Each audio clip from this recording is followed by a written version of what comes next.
Então, boa tarde a todos. Hoje nós vamos falar um pouquinho sobre os tipos de estudo. Mas por que é importante a gente saber os tipos de estudo? Porque tem uma parte que é na hora que a gente vai determinar a nossa pergunta de pesquisa, que a gente monta os acrônimos. Então, nós temos que saber se o nosso estudo ele é de intervenção, para usar o acrônimo PICOS, ou se ele é um estudo observacional, para poder utilizar o acrônimo PECOS, certo? Então, agora a gente tem que entender certinho qual é o tipo de estudo que a gente vai incluir na nossa revisão sistemática para que a nossa pergunta possa ser respondida e que, na hora que eu for avaliar o risco de viés, eu utilize a ferramenta certinha, porque cada estudo apresenta uma metodologia. E o viés, o que é o viés? Ele é um erro sistemático no desenho do meu estudo, na execução da metodologia, na hora que eu estou fazendo análise estatística. Então, por isso que é importante a gente compreender bem quais são os tipos de estudo. Bom, para começar a entender os tipos de estudo, é importante a gente pensar, o pesquisador, ele está introduzindo alguma exposição? Sim ou não? Porque se ele estiver inserindo alguma coisa, tanto nos meus corpinhos de prova, como nas pessoas, nos animais, vai ser um estudo experimental. Dentre os estudos experimentais, eles podem ser divididos, a depender da hora de responder a pergunta.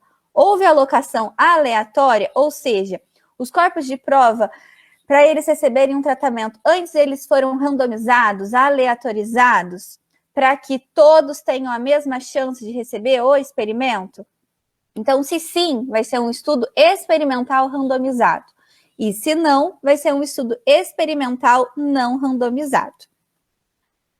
E se não houve intervenção do pesquisador? Se não, vai ser um estudo observacional. Por quê? Eu vou estar apenas observando o que está acontecendo. Eu não vou estar colocando, por exemplo, um material na resina, eu não vou estar colocando algum remédio para ver se ele é eficaz ou não. Então, dentre eles, a gente também tem que fazer uma pergunta, que é a comparação entre os grupos? Se sim, se tiver uma comparação, nós vamos estar fazendo um estudo analítico, que se ele estudar os indivíduos, eles podem ser transversal, coorte ou caso controle. E se ele estiver analisando o grupo de indivíduos, vai ser um estudo ecológico. E se não, ele não está comparando nenhum indivíduo, vai ser um estudo, então, descritivo, que pode ser tanto a série de caso, como o relato de caso. Agora, eu vou explicar um pouco melhor sobre cada um desses tipos de estudo. Então, se o pesquisador está intervindo e os participantes eles têm a mesma chance de receber tanto o placebo como o agente que eu estou colocando, ele é um estudo experimental randomizado. E como tem esse rigor metodológico, o risco de viés ele vai ser baixo. E a evidência que eu vou gerar nesse estudo vai ser alta. Além disso, não haverá o quê? O viés na seleção dos participantes, porque todos os participantes eles têm a mesma chance de receber o placebo ou receber o meu agente que eu estou intervindo. No entanto, Ju, o que acontece? Oi. Ju, sempre que eu estou lendo o meu estudo, ele tem que estar explícito que ele é experimental randomizado? Ou pode acontecer ele estar escrito lá só que ele é experimental? Então, o que acontece? Eu li lá que a Cochrane falou que para eu classificar o estudo se ele é experimental, randomizado ou experimental só, vai depender do que está escrito que o autor falou. Ah, esse estudo é um estudo experimental randomizado. O autor falou, então sucesso. Se ele não falou nada, esse estudo é experimental ou esse estudo é experimental randomizado, aí sim você pode colocar aqui. Se você viu que tem uma aleatorização, você vai classificar como randomizado, mas sempre vai preferir o que o autor falou. Mesmo que ela fale, esse estudo é só experimental, e você viu, não, gente, tem randomização, então é experimental randomizado, mas ele falou, tipo, ele classificou o estudo como experimental, você mantém o que o autor falou, segundo a Cochrane. Entendi. E o que tu quer dizer com evidência alta?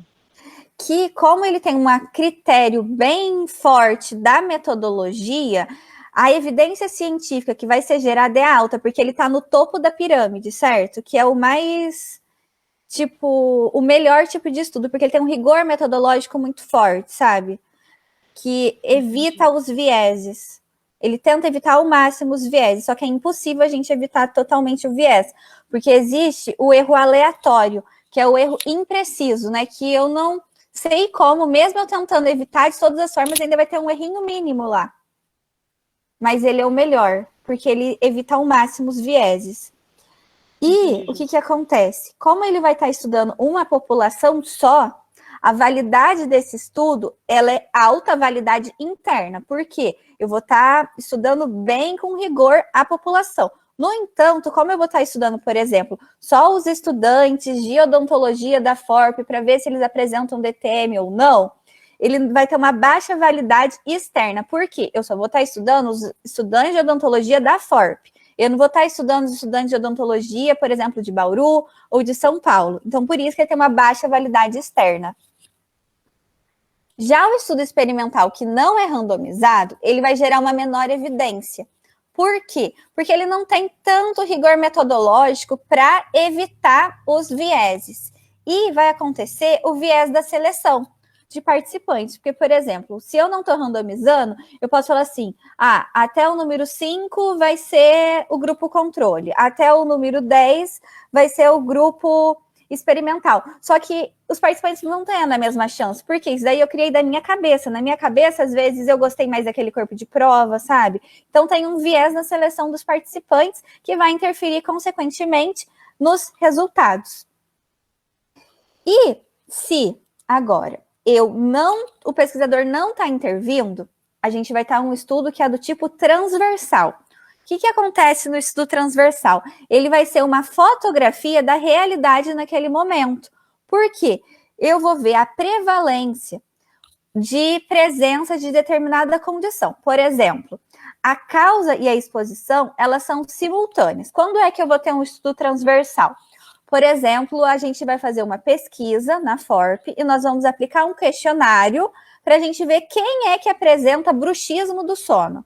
Então, o que acontece? Bruxismo, né?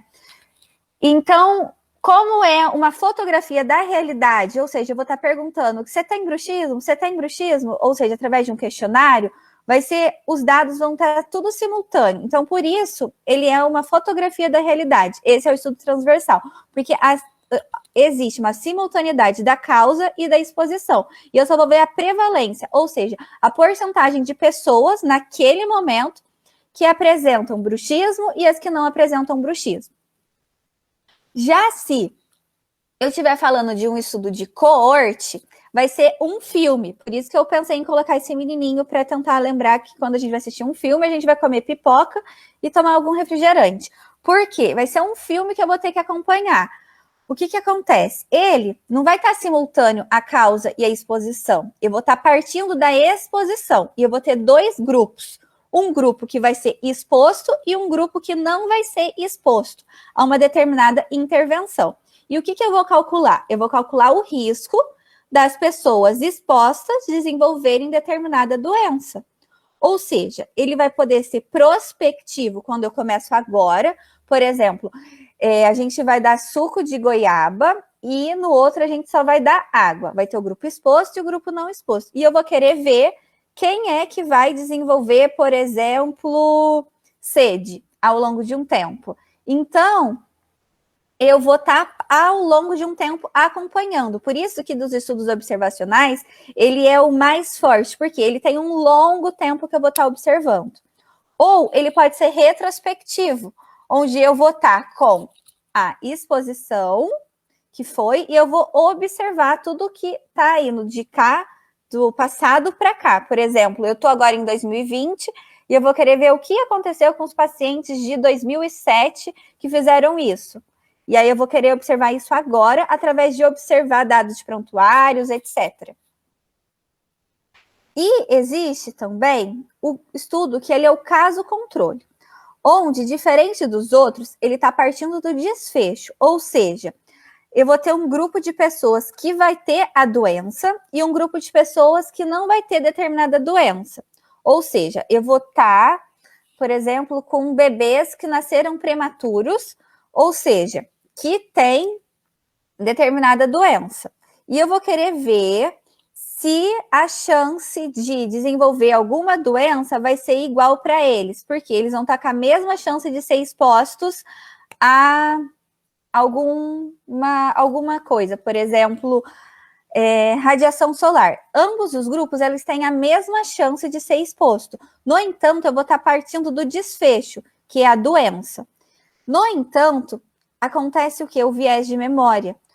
Porque as mães que têm o filho que apresentam um desfecho, elas vão lembrar bem mais de todas as doenças que o filho teve do que uma mãe que teve filho só sadio e que não apresentou nenhuma doença. Entendeu?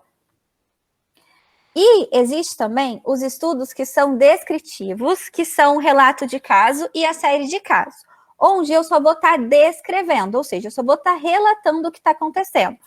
Onde eu vou estar descrevendo variáveis, como onde que aconteceu isso, por exemplo, está acontecendo na FORP um caso de um paciente que em 2021 quebrou o dente, por exemplo. Eu vou estar descrevendo. Só que, geralmente, o relato de caso, ele não parte de uma hipótese causal e ele não tem tanta força de evidência, porque é só uma pessoa. Por isso que, geralmente, a gente não gosta de colocar em revisão sistemática, porque não tem uma força de evidência. Eu só vou estar descrevendo de uma pessoa.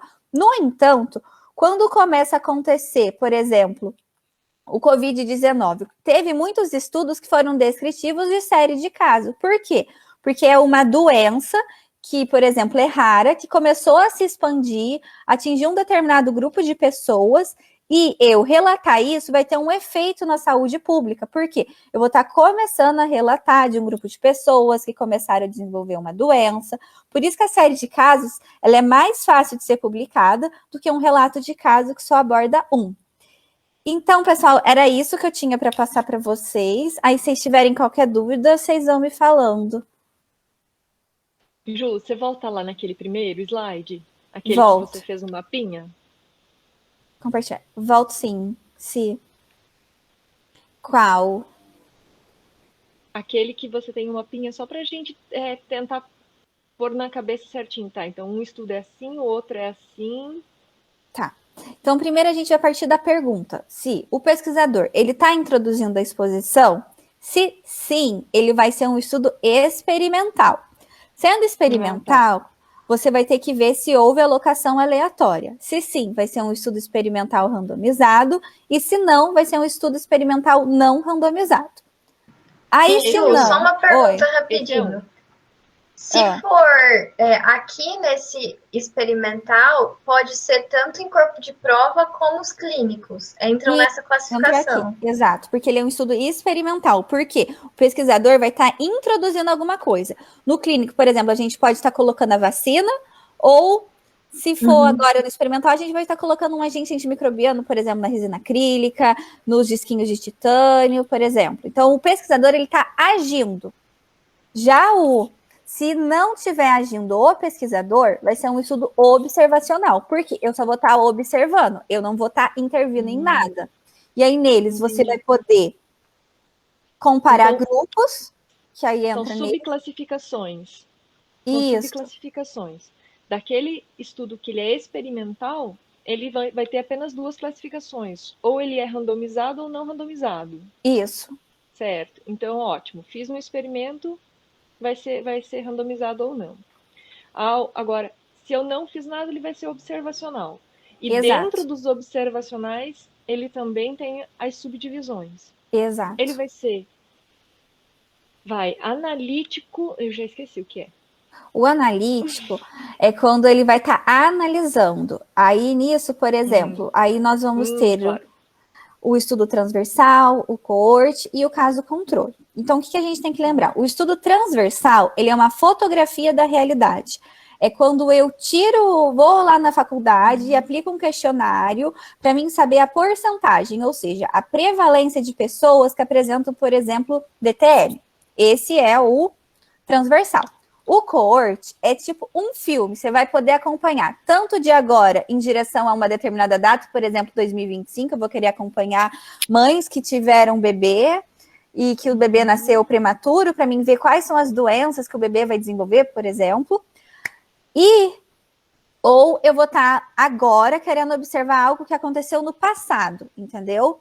Já o caso controle, diferente do cohort que eu parto da exposição, o caso controle ele parte do desfecho. Ou seja, eu vou ter que ter a pessoa com a doença que eu quero, mas eu vou ter que ter um grupo controle. No entanto, aqui a gente tem algum viés, porque a gente vai selecionar os pacientes que eu quero e que estejam sadios, que não vão ter determinada doença. Então, isso daí é algo que diminui a força desse caso controle.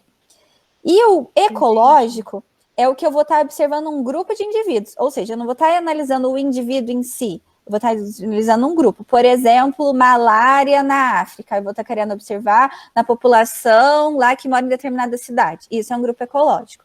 Agora, o descritivo, como fala, ele vai descrever ou um caso ou uma série de casos. Só que tem que lembrar que ele não tem tanta força de evidência.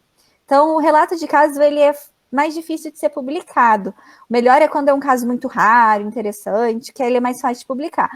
Ou a série de casos, que foi os primeiros estudos que surgiram do Covid, que ele começou a observar numa população, e eles vai dar um foco, uma atenção para a saúde pública do local, que vai começar a entender o que está acontecendo, você vai estar relatando, né? Você não vai ter tanta força. E tanto para o estudo analítico quanto para o descritivo, pode ser tanto em pessoas quanto em corpos de prova? Então, eu acho que não, porque é só o experimental que dá para fazer em corpo de prova. Esses daqui são mais estudos em pessoas, eu acredito. Tá, não pode ser... Tá, entendi. Uhum. Porque geralmente o corpinho de prova a gente vai querer fazer algum experimento, né? Quando eu estiver fazendo, por exemplo, a extração de dados antes da extração de dados, quando eu estiver selecionando os estudos para minha revisão sistemática, eu tenho que incluir sempre de um único grupo? Como assim, de um único grupo? Eu não posso... por exemplo, eu estou fazendo lá uma revisão sistemática e eu escolhi estudos observacionais e eles têm que todos ser de corte, ou eu posso misturar estudos de corte com estudos transversais, por exemplo? Então, você pode, mas o que acontece? Na hora que você vai determinar o acrônimo com essa pergunta de pesquisa, você já vai determinar através dela se vai ser PICOS ou PECOS. Se for PICOS, você só vai pegar os estudos experimentais. E se for PECOS, você vai pegar os estudos observacionais. Aí, o que acontece? Como a revisão da Livinha, ela viu a associação entre depressão e DTM. O que vai acontecer? Dentre os estudos, qual que é o melhor desses? É o cohort, porque eu tenho um acompanhamento a longo prazo, ou seja, a minha força de evidência científica é maior. No entanto, pode acontecer de eu ter estudos transversais, que são simultâneos, momentâneos, ou caso controle. Aí, o que vai acontecer? Na hora de eu fazer a análise do risco de viés e da qualidade metodológica, eu vou ter que pegar a ferramenta específica para analisar, porque cada estudo tem uma metodologia determinada. Então, no caso, se você misturar os estudos, você pode pegar um analítico de transversal e corte, mas na hora de você fazer o risco de viés, você tem que separar, fazer o risco de viés para um grupo e para outro grupo, e aí depois nos resultados você tem que descrever que o risco de viés para este grupo de estudo e para aquele grupo de estudo. Exatamente, porque a ferramenta para avaliar é diferente. Obrigada, Bia. Obrigada a você. Mas a aula foi muito boa, Ju, porque a questão ela é complexa, então a gente precisa, ao mesmo tempo que a gente precisa ter a sua apresentação, a gente precisa um tempo de estudo, né, de ler de novo, de voltar, para fixar isso, porque é um material complicado. Mas é bom que a gente já teve uma ideia boa, se você puder disponibilizar, vai facilitar a nossa vida, porque a gente vai olhar de novo e vai memorizar. E com certeza a gente, quando tiver dúvida, vai te perguntar. Verdade. Obrigada, viu, gente? Obrigada, pessoal. Obrigada, Ju. Até mais.